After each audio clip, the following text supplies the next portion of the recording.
The evidence that we have about antidepressants comes from placebo-controlled trials that show overall that antidepressants are very slightly better than placebo on artificially constructed scales that are meant to measure depression.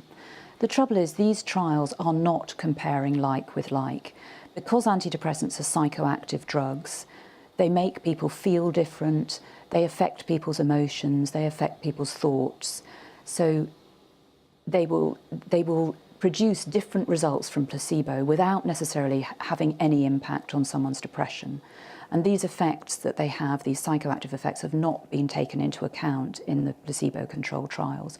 So my view is that the evidence that's supposed to support the idea that antidepressants work is not adequate, does not do that. I think we should be looking at what the psychoactive effects of antidepressants are and asking what sort of impact those effects have on people. And when you look at the psychoactive effects of antidepressants, of modern antidepressants like Prozac and Seroxat, what these drugs seem to do is they make people feel a bit lethargic. Sometimes they can make some people feel quite agitated. And they seem to quite commonly have an emotional dampening or disinhibiting effect or disengaging effect. So people don't feel their emotions so intensely or don't feel quite as engaged emotionally with the world.